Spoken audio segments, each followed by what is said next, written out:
Кинетическая энергия тела при совершении работы уменьшилась на 12 джоулей. Какую работу совершило тело? Так можем определить о том, что кинетическая энергия в первом случае минус кинетическая энергия в втором случае должно быть равно 12 джоулей. Изменилась кинетическая энергия. Какую работу совершило тело?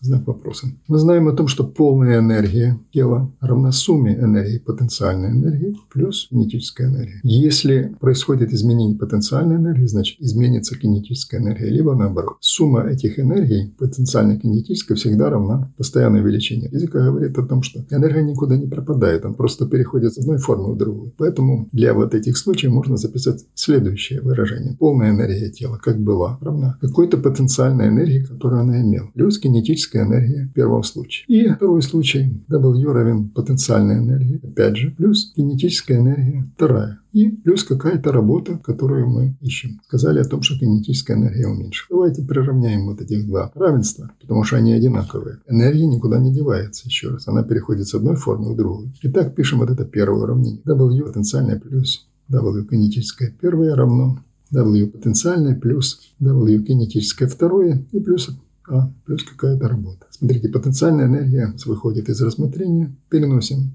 Это слагаем мы в левую сторону, получаем W кинетическое первое минус W кинетическое второе и равно А по условию, что изменение кинетической энергии было на 12 джоулей. И вот эта работа будет равна 12 джоулей. Все это определяется из условия сохранения энергии, что энергия никуда не девается, переходит на другие виды. Но если дальше будем рассматривать, она может переходить в какие-то другие виды взаимодействия, то ли с тепло, или еще что, но во всяком случае полная энергия системы, она остается всегда постоянной, переходит с одного вида в другой. Работа в данном случае равна изменению кинетической энергии, потому что потенциальная энергия здесь не принимается во внимание. Наверное, она будет одинаковая в двух случаях. А изменение кинетической энергии ушло на выполнение работы.